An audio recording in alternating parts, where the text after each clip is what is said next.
You're listening to the All Burgundy and Gold Errything Commanders pregame show powered by the Urban Sports Scene and Fox Sports Radio 96.9 FM at 1340 AM, Hopewell, Virginia. It's Sunday night football. The Washington Commanders are home in Northwest Stadium, ready to take on the Atlanta Falcons in prime time. If they win, they in the postseason. They in the playoffs. That's what it's all about, man. We want to get this team in the postseason. But before we get into all that, let me introduce the fellas. I'm Wole. First, I'm Wole, and I'm joined by my guys, George and Glenn. What's going on, fellas? Nothing much, brother. Nothing much. Ready for Sunday night football. Commanders could be in the 6th seed by the end of the night. Yeah, when you win, baby. You know what I'm saying? That's what it is. It's all about getting it into the dance. What's going on, George? You see, you rocking the old school Redskin stuff. What's going on, bro? I had to bring the. When I flew up, I was wearing this jacket when I flew up to National Airport. So I was definitely rocking that. I'm enjoying the Packers looking like they're going to lose, and more than that, I enjoyed this balmy weather today in the DMV. What was going on with it? I mean, I should have been wearing shorts and a t-shirt today. 66 degrees is crazy. That's crazy. Global warming at its finest. I know, right? Who you telling, bro? Who are you telling? All right, before we get into the game, let's tackle some logistics. Subscribe to our podcast on Spotify, Apple Podcasts, TuneIn, iHeartRadio, and other podcast platforms.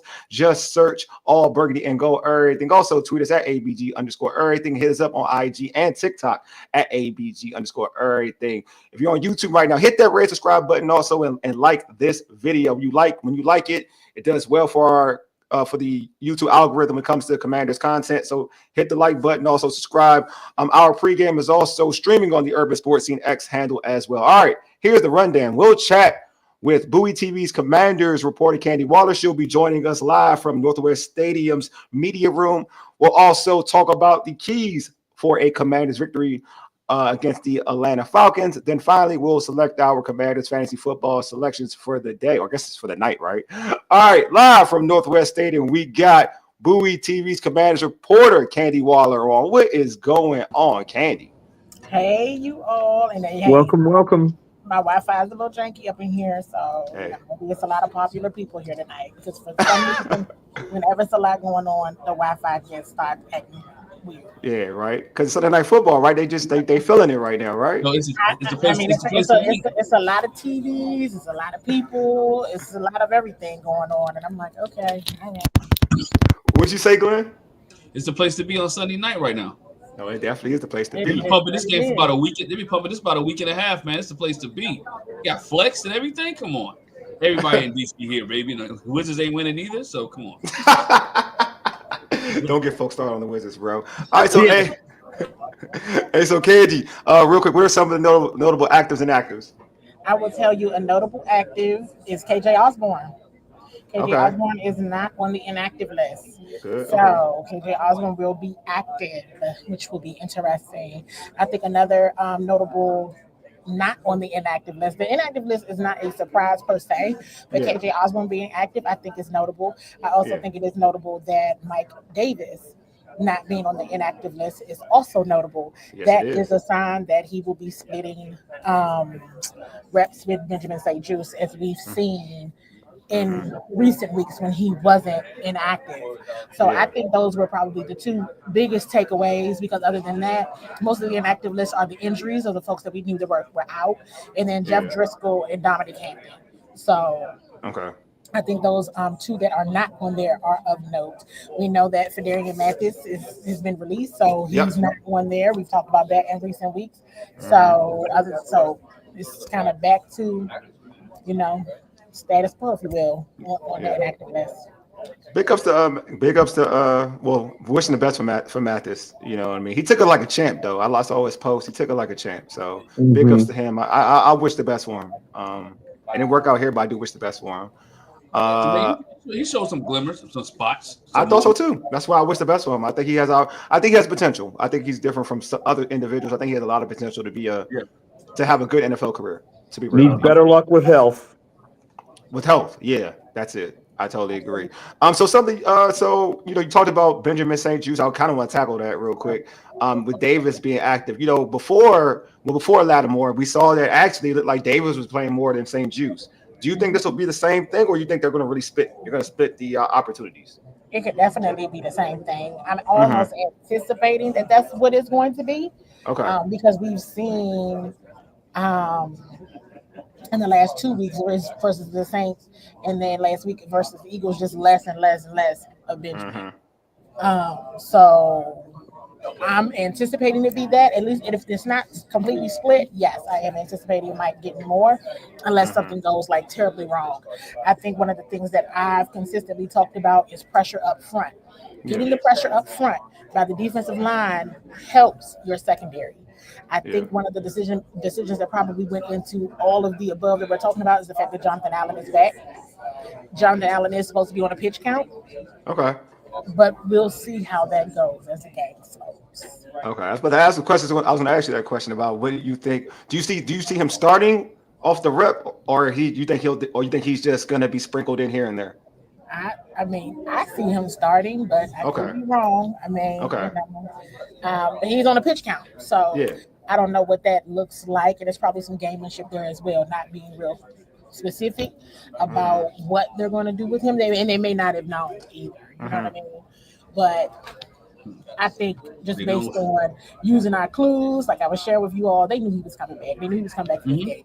And so whatever the pitch count is, that's something that they figure out amongst themselves and with the staff. I didn't see any on-field meetings happening. So I think they already know how this is going to go for tonight. If they know, like I know, anytime there's a rundown and Bijan Robinson is on the field. Yeah, they're probably going to just have him in there. And knowing John, unless he is not feeling well, he's going to be like, don't take me out. So you got a couple questions out before I go to the rest of the fellas. A couple questions out here on our chat. The fifth said, who do you think gets more snaps, Osborne or Tremaine? That's a very good question. I would think it would be Tremaine because of his knowledge of the playbook, but at the same token, I don't know. You know what I mean? Like, I really don't know. This staff is so creative in how they utilize. I mean, we've seen some of that, right? Yeah. Just this past week. I mean, I laughed with Terry last week and said, sometimes when you think about the game-winning touchdown, you automatically think Terry McLaurin. You don't think Olamide Zaccheaus and Jamison Crowder are going to be your heavy hitters. You know what I mean? So I don't know. That's just the reality. This team, this offense is so creative. You really don't know. Both of them have opportunities to get involved, though, with Diami being out. And I think that's kind of like the who. It's like the who, right? Last week we didn't know. So this week we're not going to know again. All right, one more question before we go to Glenn or George. The fifth said, this is a good question. Said, if Mathis doesn't get claimed, he could be back on the practice squad for depth, right? That's his question. Do you think he could be? He could be. His message that I posted didn't sound like he was. I did briefly chat with him earlier today, so I don't, you know what I mean? He could. He could, okay. Sound like, you know what I mean? He is. But I mean, I don't think he would know anyway, right? Like he doesn't know if he would get claimed or not. So you just have to remember, right now we're talking defensive tackle, so you're talking, Jonathan Allen, Johnny Newton, Sheldon Davis, who playing very well, and Carl Davis, who was actually being elevated from the practice squad to, the active roster on game days when Fedarian was, a healthy scratch. So we'll see. I feel like he knows he's going to get claimed. I think that's why he put that message out there. And look, if Emmanuel Forbes can get claimed, then Fedarian Mathis blocked the punt and had some really good tape, I thought, this year. Surely he's going to get a chance with somebody. I mean, it's that time of year where people get claimed, so. Yeah. So, George, you have a question for Candi? Yeah, Candi, there were so many storylines about this game coming in this week from both the Atlanta and the Washington perspectives. Is there any of them that have been talked about, you think, more than some of the others? Because honestly, the Michael Penix thing might be the biggest story because this is his second stinking start, and this is the biggest game of their season. If they don't win this game, then they need help next week. So there's just so many interesting storylines. Which ones have kind of shown out for you as the most interesting ones? I think it's probably the rookie quarterbacks playing in prime time. I think that's probably the most interesting ones. I mean, this is the first time for two rookie starting quarterbacks in their first year, one in the top 10, playing in primetime game. A primetime game with playoff implications. as well. So I think that's the biggest of it. I mean, it's the fact that both of these teams have huge playoff implications right now, and these are rookie quarterbacks that their coaching staffs wholeheartedly believe in. You know, the Atlanta Falcons would not have made that switch if they didn't think they could make the playoffs with Michael Penix Jr. I asked Dan Quinn about Michael Penix last Wednesday in a press conference, and he shared publicly, so I can say this now out loud. You know, Michael Penix was here. You know, on the top 30 visit, he was here. You know, and they're very impressed by him. I was very impressed by him at Combine and his media availability. I think he's fantastic, and I was impressed by his college career as well. So I'm very happy for this kid. But I mean, you know, everybody says, well, is he better than Jaden? I'm like, well, I don't know. I mean, you got to see. You know what I mean? They're different. They fit their schemes, but I think the biggest storyline is just the historical nature of this being two rookie quarterbacks, and you know, picked in the top 10. A lot of faith in them by their teams with playoff implications. That says a lot about the respect that Michael Penix has by this coaching staff, this Falcons coaching staff, and it also lets you know where Kirk is right now too. Because this is not one of those things where Coach Morris was putting, you know, Penix in because they were saying, you know, screw the season. No, they wholeheartedly believe they can win this football game. They wholeheartedly believe that they can make the playoffs. Glenn, you got a question for Candi? Yeah, Candi. You know, big game tonight, right? Big game. Being around the players, being around the coaching staff, do they understand the magnitude of this game for the culture of the Washington Commanders? It's been since 1991 since this team won 11 games, right? This is a game changer. Some people wasn't even born, right? It wasn't the Commanders back then. It wasn't the football team. It was the Washington Redskins. So do the players and the coach understand the culture and how they can make, I ain't gonna say history, but can change this team and change this organization in the city in 1 year? I think they understand the magnitude of what it means for the fan base and for the area overall. They were a little quiet last week, but I think that's more so business as usual. You know, as the season goes on, here's the reality. What you gonna keep talking to us for? And I'm a member of the media, right? So I want you to talk to us, but at the same token, they got work to do, right? And the work starts in the film room, at practice. So I think they all understand, but they all want to keep playing. Right? So this is like personal big moments, as well as, of course it's a big moment for the city. You know, the city hasn't been able to experience anything like this.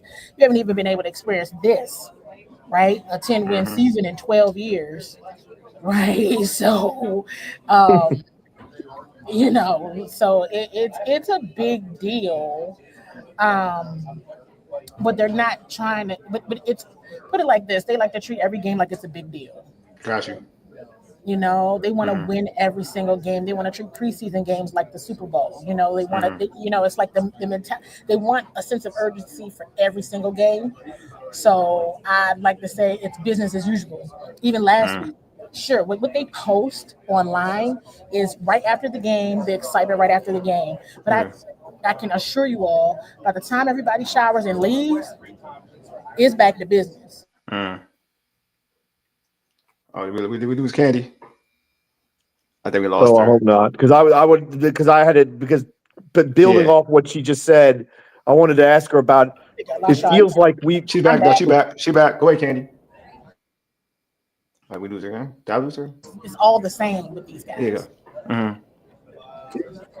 This George, building off what you just said. It feels like they've been building this culture up all year, like what you've been talking about being excited about winning, but getting back to business. And now we're at a game like this. It feels like we've been building up to a moment like this, the chance to win at home in prime time, clinch the playoffs, and really announce yourself as a major force in this league. That's what this feels like to me. Do you get that sense? Have you gotten that sense being around them at all this week and talking to them? I mean, yes. I mean, they're competitors. I would encourage people to look at, like, last week who their game captains were. right? In the Eagles. And I asked Coach about that as well. Those things mean something. You got your goons, but you really can't have it's a certain type of goon you need with the Eagles because you got to have a certain temperament, if that makes sense.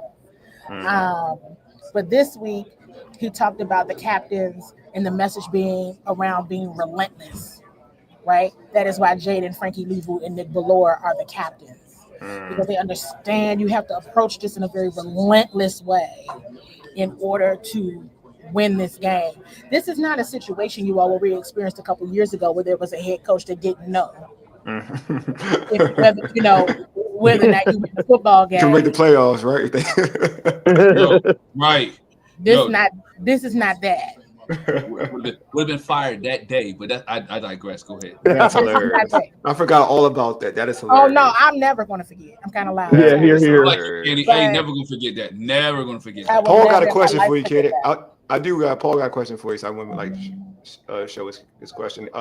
So, are they willing to put Quan Martin at cornerback if Davis and St. Juice are struggling? Do you think they're willing to do whatever it takes? They might put me out there if they felt like they could.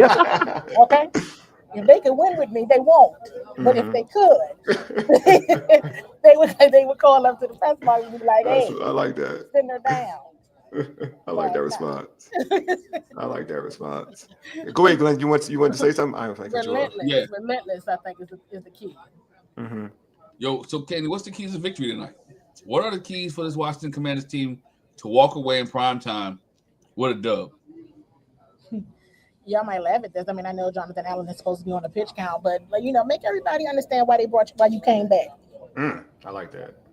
I think that's the key. That's the key. Like them understand where the gap was, because I think that people still don't understand what he brought. They think it's still like the same. People feel like you don't miss him. I think he was missed. We can talk about that another day, because I go back and look at the film. I look at the numbers very closely, and I'm like, there's a difference, right? Without him, there is a difference without him. And as many people don't want to, believe that or feel that, I agree. By that eye test, it's a real thing. So he needs to make his presence known. Whatever pitch he's on, he needs to make his presence known. I really want to continue to say this. This is the opportunity. All these guys are friends. We say this all the time. But when the bell rings, kickoff happens, you're not friends. You're not friends. So there is a goal of 3 takeaways a game. You all see they have not done that.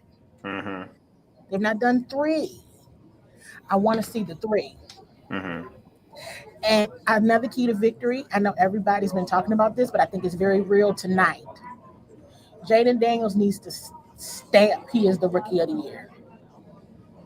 Oh, he ain't stamped already? I thought he stamped. I kind of thought last week did that. I ain't worried about Michael Penn. I ain't worried about what's his face? Bo Nix. Bo Nix. Go ahead. Now Bo Nix, the Broncos would have won yesterday. That's what I'm saying. He losing. They ain't going to the playoffs. They're not even going to the playoffs. Yeah, I'm a little loud. There must be some Bo Nix fans. That's fine. I don't have no problem with Bo Nix. Okay, I have no problem with Bo Nix. No, what you know, I do think that for some people. But go ahead. Yeah, so I'm just saying, I'll be done saying something. I'm like, wait a minute, hold on. So I'll be right back. But anyway, yes, there's still questions. I think if the Broncos would have won last night, there would probably still be questions. But I think this is the winning you're in. Lets you know. What time? Yes, this is the offensive rookie of the year. We don't have to keep talking about this, right? Yeah. And you all might be shocked by this. It goes back to something I said earlier, right? It's like, and I've said throughout this, like when the wide receiver group is Terry McLaurin and everybody else. Yeah. Let them know your names. Yeah. That's a good one. Let them know your names. I like that. Okay. And that gives an opportunity as well for Cliff Kingsbury and his staff to show their creativity and their innovation as well. My man. So Jeremy has a question for you, Candi. He said, Commanders defense has seemed to play better overall the course of Allen's recovery. If he doesn't come back with fire and production, could he slip on the depth chart? I don't think they've been better without him, though. But yeah, I don't think they have been either. But to that point, of course. Now, here's the thing: because of his pitch count, we don't know what we're going to see. right? And hey, mom, hello, my mother. Yeah, gotta make sure. Gotta make sure we put her out there. Baby, mom be supporting. Yeah, she do, man. That's why I gotta make sure she gets her flowers. That's right. Anytime I see it, I make sure it's displayed. But go ahead. Yes, but I think that because he's on the pitch count, you might see him get a pass. But that is why I put that. I listed that as one of my keys to victory. Like, I think he needs to. There is no doubt that he was missed. You know what I mean? Statistically and just win column wise. Sometimes if the wins are still happening, you don't really realize it. But I think he I get it, right? You're on a pitch count, but I don't think that should matter because somebody got released to make sure you had a spot. So I think it matters that he shows up with fire in production, although technically he should get a pass because he's on a pitch count. He's just coming back from a severe injury. Yeah. But no, you come back within the same season, you need to rock. Yeah, I think coming back from a pec, I'm not expecting him to come out and having like 2 sacks. A pec injury is real. Like, for him to even play is wow. I want to see. I kind of want evidence to see if he's really healthy or not. To be real with you, because that's what I want to see. Because I'm just coming back from a pec injury. They usually you're out for the year. Like, that's not even a thing. You're out for the year. So yeah, I gotta see if he's even healthy. To be real with you, you know what I mean. So to your point, go ahead, Glenn. I think if he's playing tonight, he's healthy, right? I think because I look at what they did with Lattimore with the hamstring. If he wasn't what they thought he could contribute to this team down the stretch, 100%, I don't think Jonathan Allison would be playing. Absolutely, that's for sure. And I think that this team, we talked about it. And I talked about it earlier, and we talked about it after the Bengals. That this team wasn't rebuilding; they was trying to position themselves for a playoff run. This coaching staff wants to solidify who they are, right? And they taking the best cats available and putting them on the field. And we've seen that they playing who they have. Everybody don't like 25, but right now he's the best, not the best in the building. Nah, he's not the best, and he may not even start for real. No, he's not the best in the building. But again, he's the backup to the backup to the backup. I mean, it's like the spare tire in the car that you don't want to use. Yeah. When you riding, you got to use that bad boy to get you where you want, and he's the spare tire. Yeah, sometimes it's about who you like too. Because I would make the argument that dude he's just likable. He's very likable. I think he's very likable. I'm gonna be real with you. I think he's very likable. He's likable until this season is over. Because I think that's I feel like he works hard and they appreciate that. Because I'm gonna be real. It's almost similar to like I've said this to me, Percy Butler should be playing over Defoe, but I just think that he works hard. But that's just my opinion, though. That's my opinion. Not saying that it's fact, but just my opinion. Hey, Candi, you've been on for a minute. I know you got to do your thing, but before we let you go, how can folks catch you on social media, catch your content, and all that good jazz? Plug everything. Yep, on X. Are the Vikings winning? Are the Green Bay Packers winning? The Vikings are going to win. They're going to. It's about they got lucky right at the end. We can talk about that later. Yeah. Okay. They should lose. I don't know if some miracle happens. They should lose. Not no miracle. Vikings won. Akers caught it. Oh, all right. That pass was underthrown and Akers almost dropped it, and it would have been, oh Lord, if that would have happened. Go ahead, Candi. Okay. On X is CWall SE.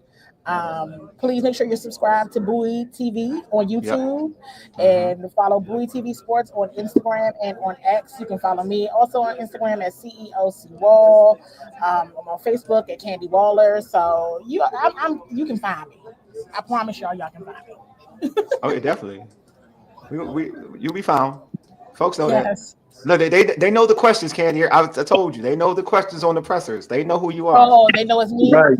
They know what time it is. They know what time. They're at least getting the good answers out of their coach. Did y'all hear how coach tried to play me on Wednesday? I got something for him next time. Yeah, see, look, Paul, look. I think I started it. Folks out here, they know. Great, they know. Don't worry about it. Perfect. Thank you. I appreciate it. All right, Candi, thanks for being on. Go ahead, hopefully Candi. It'll be all smiles. Hopefully. Happy holidays to you. Look. Mama Waller, happy holidays to you too. Thank you, Mama Waller, for joining us. Yeah, we appreciate you. All right, Candi. Thank you again, Candi. Thank you, Candi. All right, see you, Candi. All right, man, Candi. Y'all got that good intel, man. That good insight. You know what I'm saying, from one of the best Commander reporters out there in the game. So, So you all right? So you pretty much know Giants was on the pitch count. You know what I'm saying? Look, there you go. Candi is yeah, there you go. Cool. It's cool. The other side of the pillow she is. Yeah, definitely. Mhm. Definitely. All right. So obviously big game. First off, I'm gonna start with you, George. I'm gonna start with you, George, man. Who or what worries you about this Falcons team? Bijan Robinson worries me the most. Those receivers worry me too, but Bijan Robinson, who I was the biggest fan of in college, like everybody. I mean, you knew this guy was going to be playing on Sundays and be a serious talent. And at least this year, he's finally getting used properly. Because Arthur Smith, I don't know what Arthur Smith was doing last year, but at least this year. And I mean, throwing it just as much catching the football as running, because we've struggled. We've always struggled covering the back out of the backfield. And to me, that is my biggest worry, is him catching the ball out of the backfield and doing serious damage to us. So that's my biggest worry, is Bijan Robinson. What about you, Glenn? Mine's Michael Penix. Okay. Because he's a dual threat. And this team hasn't been able to do well with dual threat quarterbacks. And you don't have much tape on him, right? You have college tape. That's different. You need NFL tape, right? And can this team create the pressure they need to put Penix in different situations? And can Joe Witt give him different looks to confuse him, right? Because it is an NFL game. And I don't want to talk about the game for last week. It was the New York Giants, whoever, right? With this defense, can they give him different looks? Can they confuse him? And can they cause them to throw interceptions, right? And when they throw interceptions, can this team capitalize on mistakes from Atlanta Falcons? In the past, they have been able to box Bijan Robinson in with the defense they had for the last couple of years when the Commanders have played the Falcons. I just hope as I asked Candi about the moment and the momentum, I just hope this team doesn't let the moment take them out, right? Because they started off slow last week. And we'll get to that in a minute. But yeah, if to answer the question, it's Michael Penix. Hey, Mike, I missed your question. My bad, bro. I didn't even see it. What was your question, man? Oh yeah, Ray. Oh, Ray probably at the game, Mike. I think Ray probably at the game. I think I want to add something to what Glenn said about Michael Penix. Go ahead. It's not like he can kill you running the football, but he is mobile enough. And to move well enough in the pocket to buy time, and that is something they cannot let happen. Because the way he spins it, you don't want to give Michael Penix an extra half second to a second, or it's going to be trouble. Yeah, for me, I agree with that too, George. For me, it's the desperateness of this team. Like, this team is, they're first place in the division right now. They lose, they don't control their own destiny. So this game is everything to them. You know what I mean? Forget like just starting a rookie quarterback, just the team in general as a whole. There's going to be a certain amount of intensity that they're going to play with. So you got to match their intensity, because at the end of the day, like, we're looking at the schedule, and it's like, obviously we're all human. You look at the schedule, you're like, Atlanta, we got the Cowboys. We got one of those two games and we're in, right? So the sense of urgency is not going to be like Atlanta, where they're like, we got to win out. We went out, we got the division, we're good. Like, we're going to be in the postseason.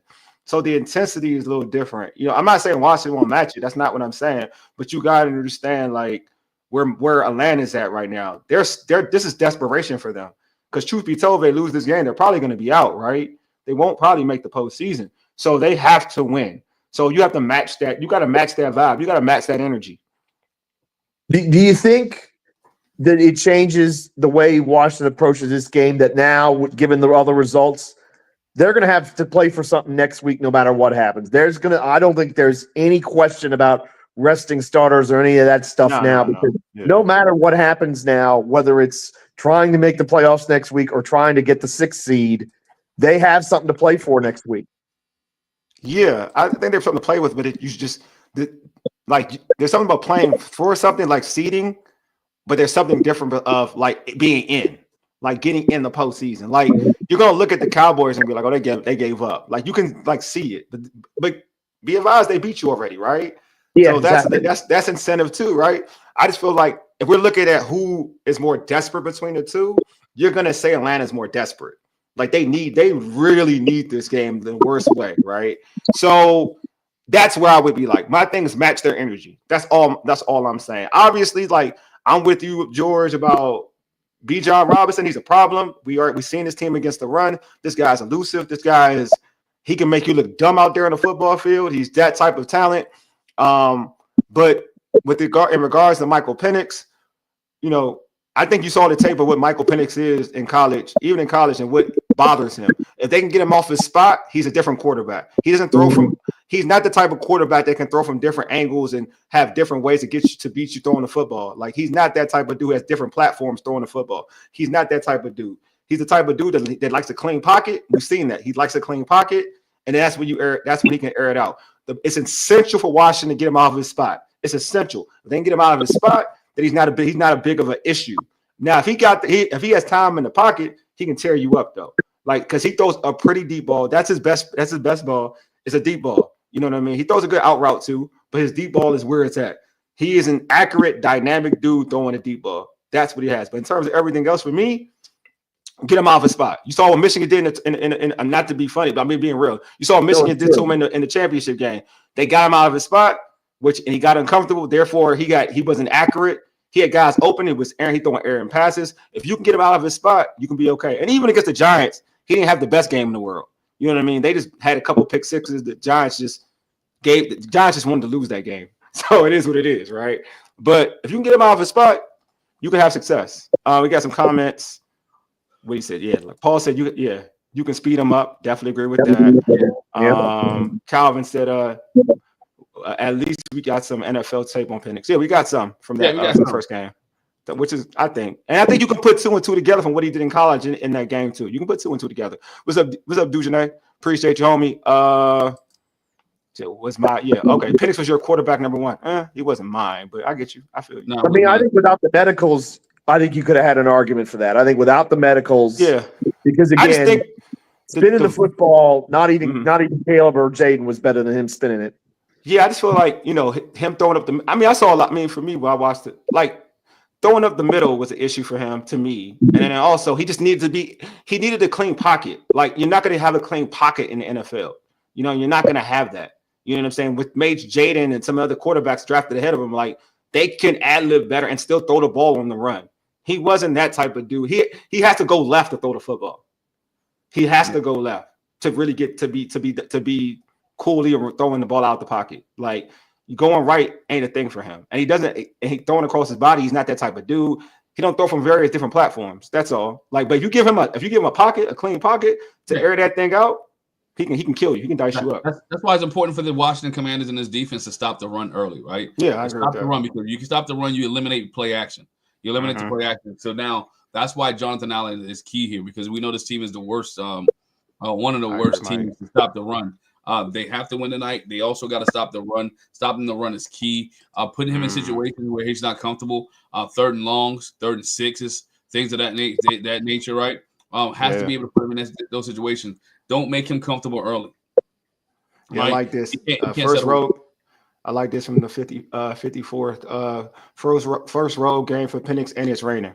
I like that's different too. Hey, but see that hurts us because we put the ball on the ground a lot last week, right? This is good point. One of my points is that this has to be a redemption game for Brian Robinson Jr.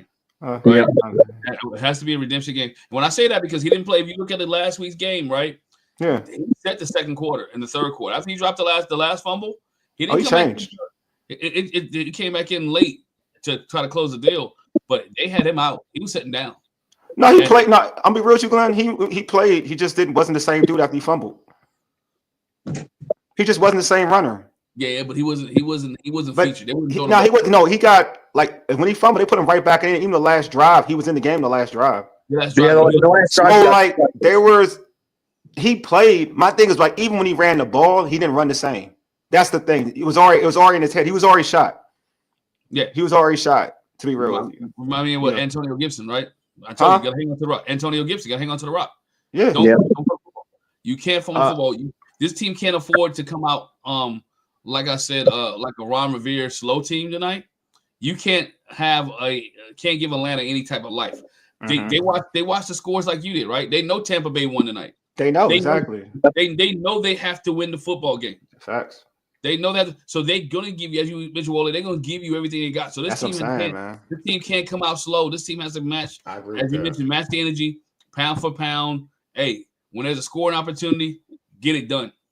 Nah, I agree with that. That's my point for real. You got to match that energy, bro. Dujane said starts with stopping the run. Robinson has been their offense this season. He has been. Penix just needs to be rushed, making him speed up his decision making. Totally agree with that. What did Paul say?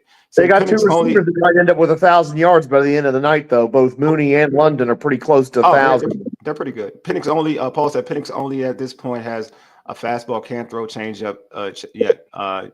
Yeah. He has good touch. He got a good touch on the ball.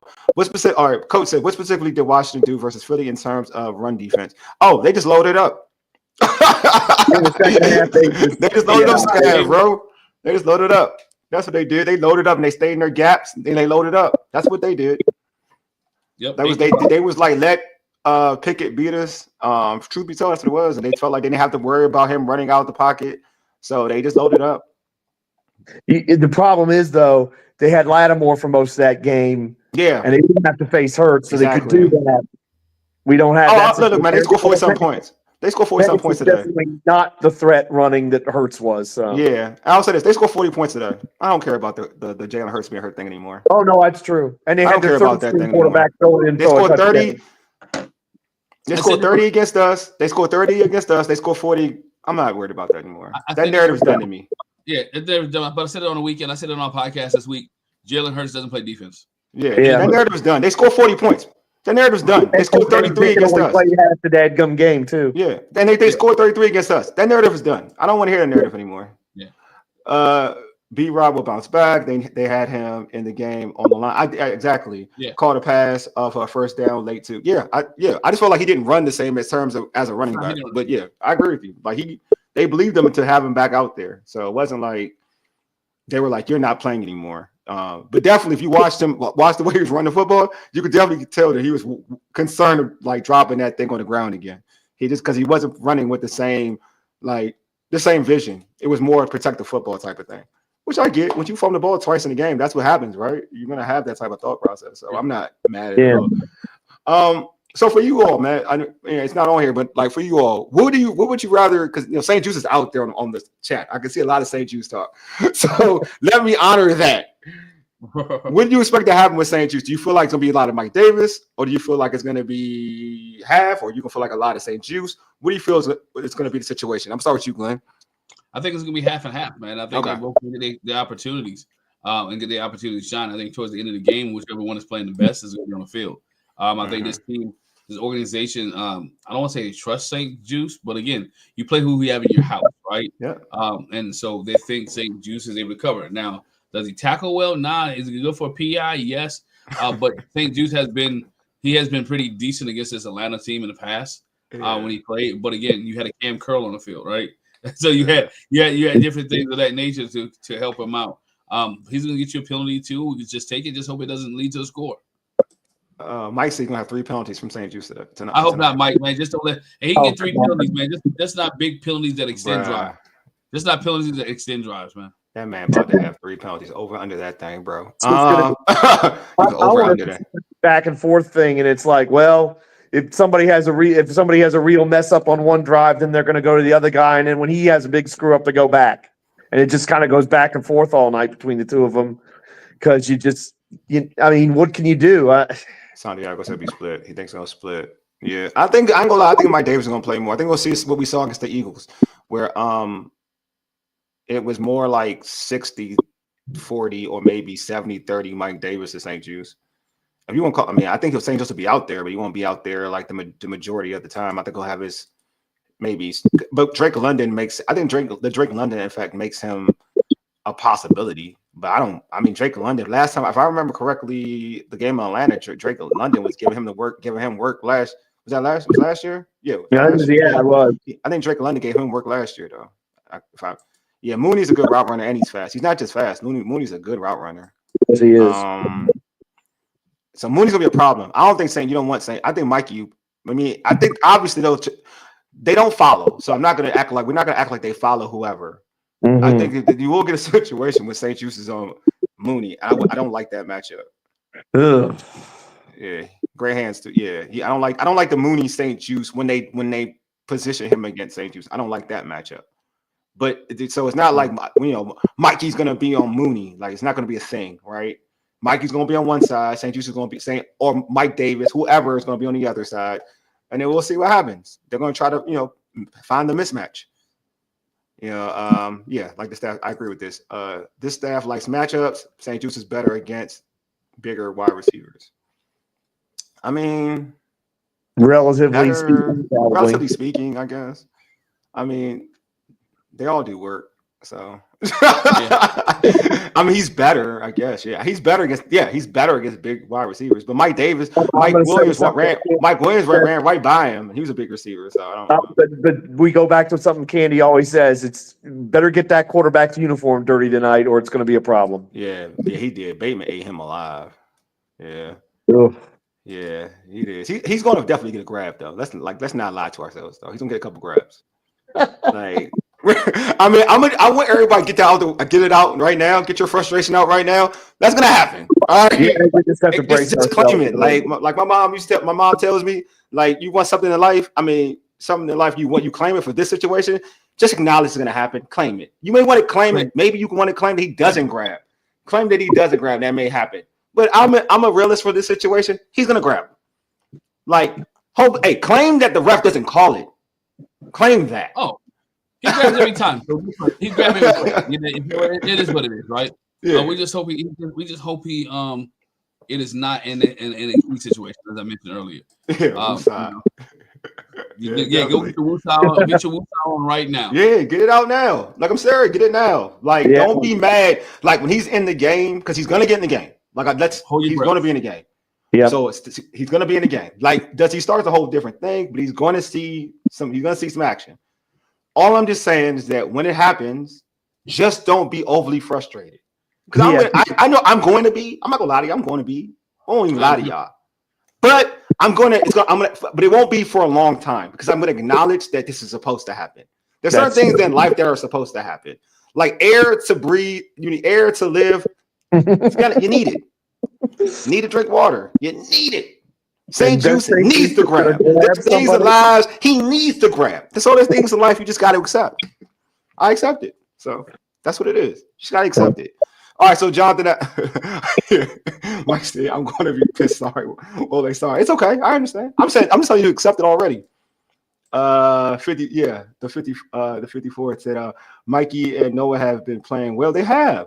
Stop the run and pressure. Penix, Penix isn't running. Yeah, he's not really running like that. The knee injuries kind of took away his real speed. He was faster in Indiana back in the day. He was faster, but the knee injuries kind of took his toll. So let's go to this. Jonathan Allen. I mean, we didn't get to talk about it, but Candi did. So I'm gonna start with you, George. Man, like, what do you think is gonna? What is your expectations for Jonathan Allen tonight? My expectations is I would expect him to really help us in the run defense against Bijan. Mm-hmm. Maybe we get a nice little tackle for loss in there somewhere. You get somebody behind the line. One of my bold predictions was that he'd get a strip sack on the quarterback. But we'll see. I mean, again, I think we're talking about, unless he's feeling really good and they decide to let him play, I think we're talking about 20 to 25 plays a game, right? Yeah. Tonight, that's probably what we're talking about here. So that's going to be, I have to try to temper it a little bit, knowing that that's the case. Well, what about you, Glenn? He's going to be rusty. I think he's going to be rusty. His gameplay is different from practice, right? Is a different competition from practice than went to the game. I think he's good for maybe 2 or 3. Oh, that's Jonathan Allen out there plays, right? Mm-hmm. Because he's just coming back. Not that he's not talented, not that he's not good. It's just that he's been away for a long time. And he's been away for a long time, and this game is different. And as you mentioned, Atlanta's going to bring the energy. He's going to bring energy too. And so he's going to have to sustain it and see for the 25, whatever his number is.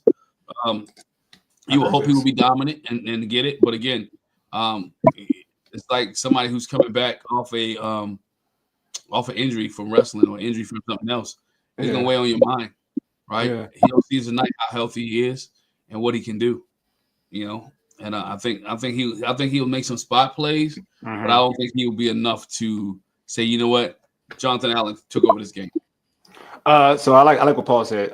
His impact is more energetic than anything extra. I mean, anything extra that he does is gravy. Yeah, I think it's energy. So to your point, I think for a game like this, to Paul's point, for a game like this where Atlanta's going to bring all that desperateness, like it's going to be good to have a Jonathan Allen out there because there is a sense of I lost this.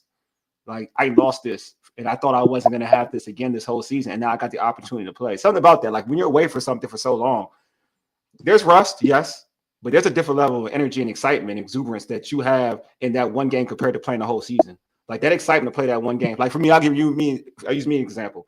I couldn't hoop because I had knee surgery for a while. Once I played, now I gassed myself out. But once I played, that energy of me playing is probably better than you would get from that for the first 5-10 minutes, better than you would see me in the first, like, me playing like 3 games in a row. You know what I mean? So it's that energy of like jumpers when he came back. Yeah, exactly. Like it's something about that energy about like, yo, I'm back. Like I didn't think I could get here, but I'm back. That energy alone can spark the team. I also think it'll be good for somebody like Deron Payne. I feel like just having a guy that you played with for years, that chemistry that you played with, just having him back out there, the sense of normalcy for you. Like I think that would probably be good for him. And not to say that he's gonna have a great game, but it'd be good for him. I want to say this about Jonathan Allen. Of all the people on this roster, the one that's going to be the most excited about clinching a playoff berth for a real playoffs will be Jonathan Allen. Yeah. Know that. Yeah, I know that. To be on the field for that, he definitely wants that. I definitely agree with that. Mike says, Allen Young replacement, I hope played tonight on the edge. He did great last week. Yeah, he's going to still play. He's going to play a lot. Yeah. Johnny's going to play a lot. Like, he's going to play a lot. No, I think Johnny's going to start. Allen's not starting. I think Candi. I think he'll start. I think Allen will start. And look at that little bit of pregame. I think Allen will start. Look at pregame now. He ain't out there starting. Huh? I think Candi said she believes he's gonna start. I'm gonna go with Candi, man. I don't think he's gonna start. All right. I know you don't want him to start. It's okay. It's okay. Hey, you know what? It's not that I don't want him to start, right? What I want is his 25, whatever his pitch count is, to be a meaningful plays, right? Mm-hmm. He doesn't need to start for it to be meaningful. I mean, he don't need to start, but I agree that he don't need to start. But it's the same thing. Look, at the end of the day, regardless of what people think, he's the better player. Oh yes, he is. He makes not as a coach. I mean, like as normally, just really normally, like he'll start. He'll start. Like to me, not say he will start. I'm not gonna act like he will start, but I'll say this: normally, you'll start the dude and you'll play off of that. If he's not effective, hey Johnny, get back out there. Because football is about rotation. Get back out there. You know what I mean? Yeah. So at the end of the day, you can start the game. Just like anything, you can start the game. You get the first play of the game. That don't mean that you like getting to work like you a starter though. That's what I'm saying. If I'm Joe Witt, man, third down situations will be Jonathan Allen time. Yeah, he's better. He's I agree with that. I like that actually. I do like that thought process. Though. You know, he's third down situations.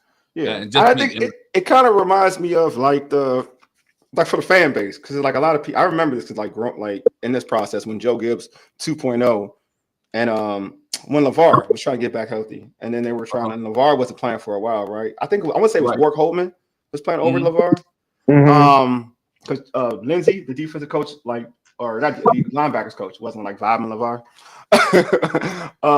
but it was like folks are like, well, Wark is better. Like they're better without LeVar. And then when they put LeVar in, because he had the energy, like he finally got to play and start. He made plays, and folks were like, oh no, they're better with LeVar than Wark Holtman. Like not to say like he's the same LeVar Arrington, but they look better with LeVar than Wark Holtman. So it's almost like the energy. To what Paul said earlier, the energy and everything else is great. I do agree with that thought. That what he said. Hey, I got a question for you guys, not on the script, man. Yeah, good. Go for it, bro. Question I have for you guys, George, and I'm interested to hear you guys. Everybody's been talking about Coach of the Year, right? But I don't hear anybody mention Dan Quinn's name. Is that a travesty? I hear a lot. You know what? You're right. You're right. I hear a lot of different coaches, but I don't hear Dan Quinn's name. Yeah, the turnaround's amazing. You're right. From second, you know what? You're right. He should be coach of the year. Nobody talks about there's one outstanding coach of the year that everybody else is playing for second. I mean, Kevin O'Connell isn't going to win coach of the year this year. But what was their record last year? I mean, they were like 8-8, and they got rid of Kirk Cousins. All right, the quarterback 6, and then that quarterback got hurt in preseason. And you're left with reclamation project Sam Darnold taking you to 13 wins. Because you're not a believer in Sam Darnold. That's the problem. You're not a believer in Sam Darnold. I told you Sam Darnold would be okay in this offense. He threw enough balls in this game today against Green Bay. But I keep telling you, I told you so the rip though. I told you this already. It'll be fine with Sam Darnold because Kevin O'Connell can make Sam Darnold look good. Because if you looked at Kyle, and you mark my words, if they have to go play in Tampa in the round one, they're going out. Look. I told you that it wasn't going to. They were going to. What's their record, George? That's fine. Exactly. All right. So anyway, I agree with Glenn because you know what? The turnaround is too dramatic. This team could win 12 games. They were like one of the worst teams in football last year. Yeah. 12 games. Second pick. They were the second pick overall. That's their second worst team. They won 12 games. Did that turnaround just as big as Kevin O'Connell, to be real with you? Just as big. What a rookie quarterback doing this? I don't care what it is. Like, and the roster isn't, you can't say like it ain't like a dynamic roster. Like Kevin O'Connell got arguably the best wide receiver tandem in football. No, that's true. That is true. Just saying, like. But they also had an over under 5.5 wins, Minnesota. So nobody. Yeah, I mean Washington wasn't that much better either. No, I know. Yeah. It caught me today because it was naming all the coaches. It's a good point. As I was watching football, they were naming all the coaches, and I didn't hear anybody say Dan Quinn. And I'm like, that's a very good point. Like this dude right here took a team that was a laughing stock last year. Was a laughing stock, right? Organization that got turmoil. The owner sold the team, got a new ownership come in, and he's changed the culture. And let's forget about the record, right? Mm-hmm. He changed the culture before they're 11-5 or 12-5. Mm-hmm. The culture was changing, and he's changed this. And guys want to come play if he want to come here. So I thought it was a travesty that his name's not been mentioned. It should be. It should be in that conversation. I mean, of course, he's not Andy Reid. He's not going to be 15-1 or 16-1, whatever the Kansas City ends up. O'Connell, he may not even win his own division. I mean, yeah. I mean, his record is amazing. I mean, I'm not arguing against George. I think George is fair. I'm not arguing with George either, but I mean, you got Mike Tomlin out there, right? He's better than Mike Tomlin. Sorry, his coach this year is better than Mike Tomlin. The Steelers, unfortunately, have hit the skids at the long time. They hit the skid, but Mike Tomlin took a washed-up Russell Wilson. No, I mean, I feel you, but they're still elite, though. Their defense is elite. Like, they're not what Washington was at.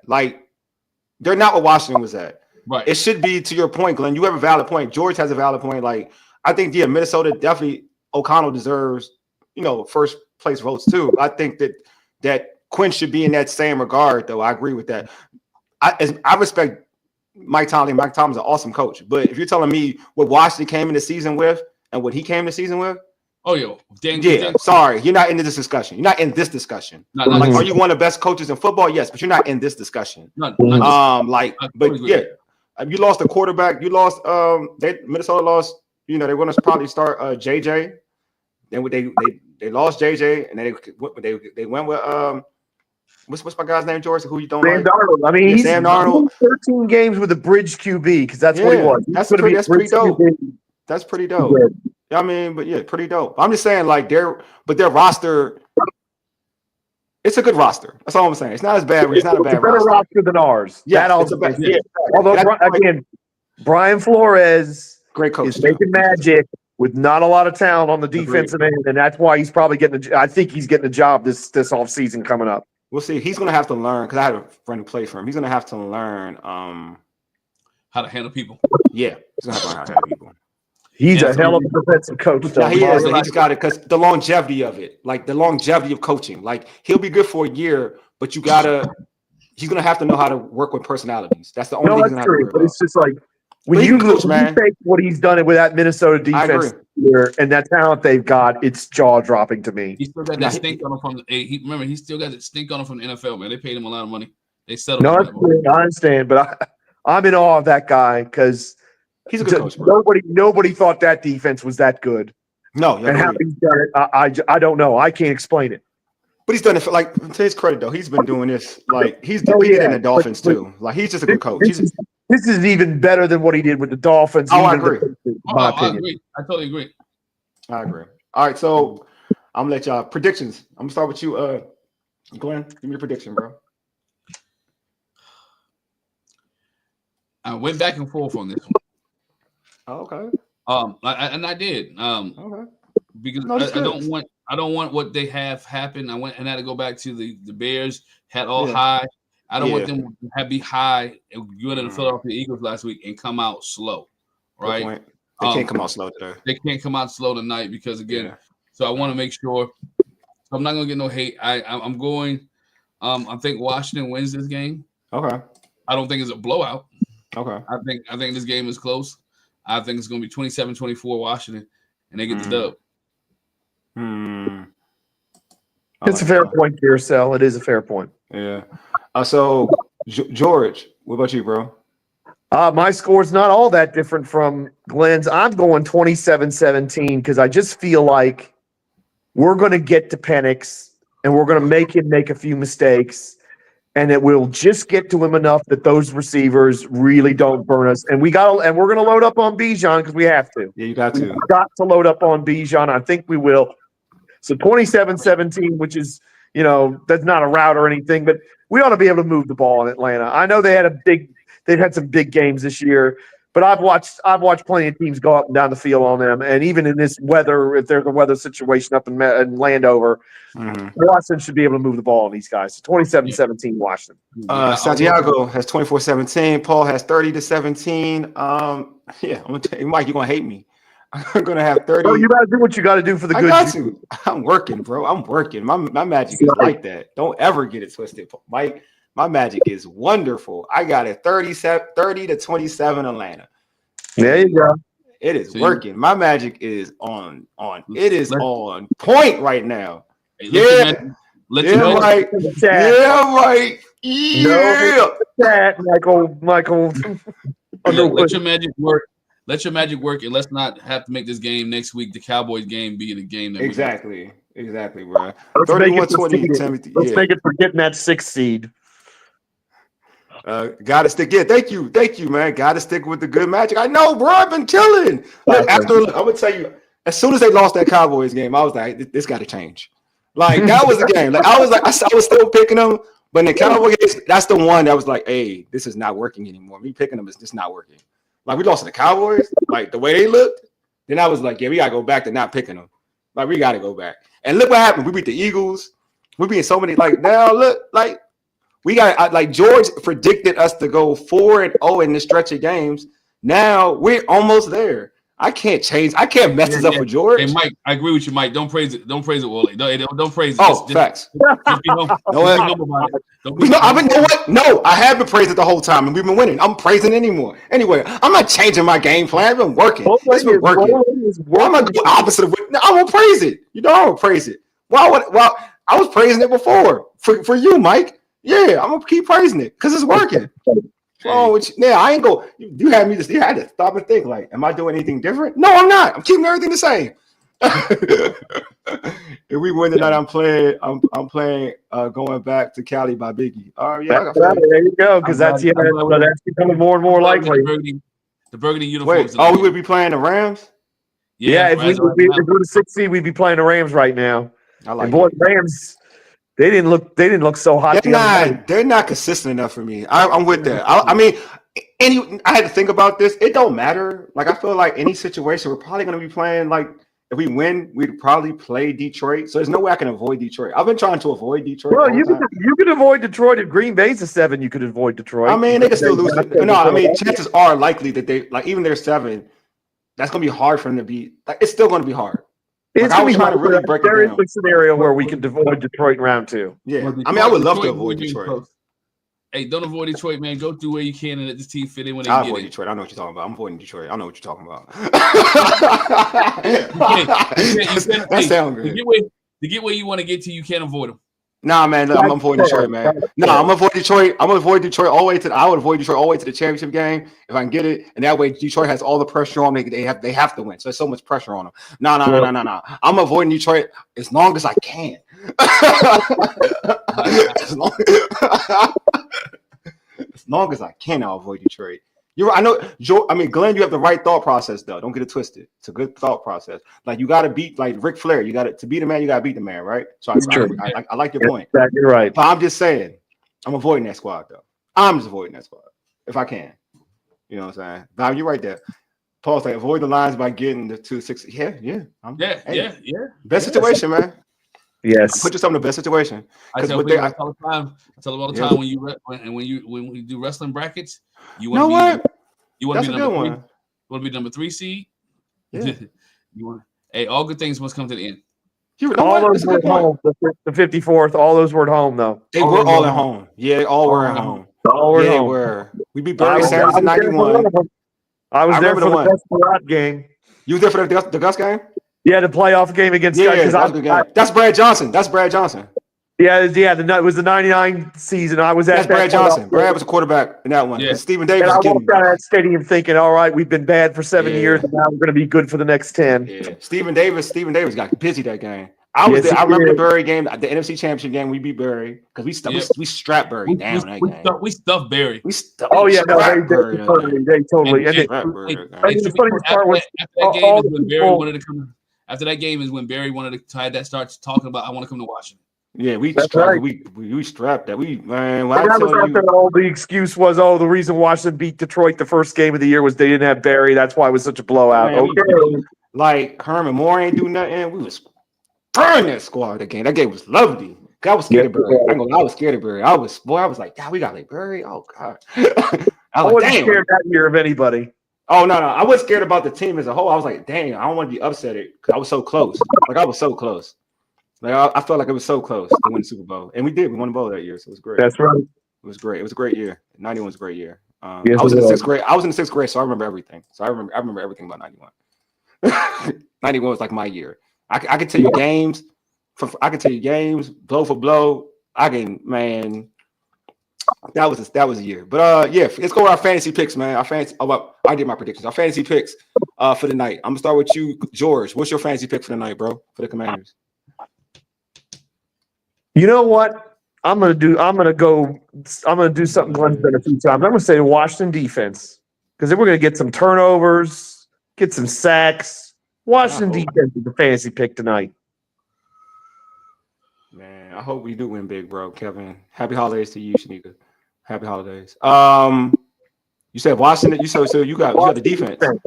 Glenn's done that a few times, and I've kind of liked that. I'm gonna do that tonight. Washington defense, get some turnovers, get some sacks. Real quick before, I'm happy, Mike. I'm very happy for Mike Vick too. I'm in VA, man. Yo, I got people go to Norfolk State. I got people. Well, we talk about that. They hype. They should be hyped because both the basketball teams are good too. Yeah, they hype. Yeah, and they got great talent out there for football, man. That area has amazing talent. Got some great talent. Great talent in that area for athletes, amazing athletes. Glenn, your fantasy selection, bro. Yeah, real quick, it's gonna hurt Virginia Tech because those kids ain't gonna go to Virginia Tech. They're gonna stay home. They're not going no more. All right, but here's another. Mine is Brian Robinson Jr. I think today's gonna be a rebound game for him. It's gonna be a rebound game for Brian Robinson. He's gonna be focused. He got his mind. The fumbles last week is not indicative of who he is, and he's gonna show you that tonight. So Brian Robinson Jr. I like this. This is actually mine. So I'm gonna use what Mike said. Luke McCaffrey. But he's gonna catch a touchdown pass. You said 100 yards return. Okay. Oh, okay. The Giants had one today. So all right, you claim it, Mike. You claim it. That's what I'm talking about. Crowder. Paul got Crowder 5 catches, 75 yards, and a touchdown. I like that, Paul. Nobody. Like that, you know what? I'm changing mine because I got to show loyalty now to my Nigerian brother and Olamide. So Olamide. Well, Zacchaeus is my fantasy selection for today. There you go.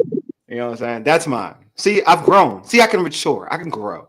As an individual, I can grow. And I've grown.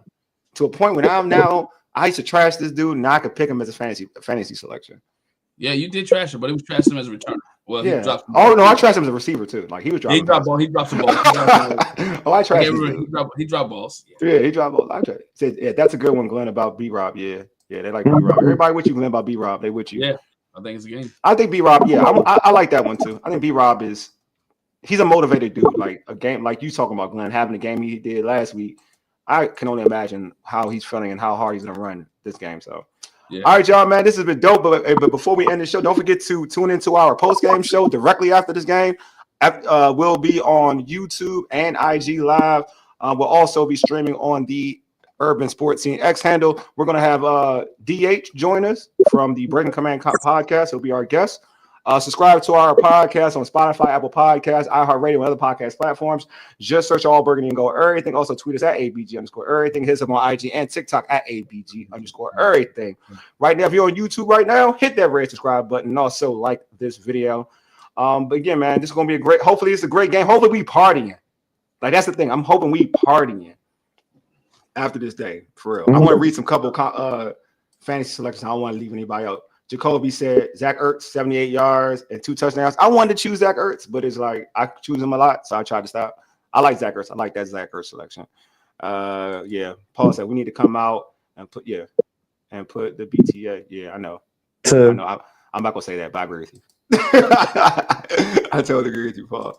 But yeah, but hopefully it's a party. We celebrating. We got the chat bumping because this team did their job. Hopefully we're there. But anyway, y'all, appreciate y'all for tuning in. Anyway, you've been listening to All Burgundy and Gold Errything, powered by the Urban Sports Scene and Fox Sports Radio, 96.9 FM and 1340 AM. Hopewell, Virginia, for ages. You dig? Deuces. We are out.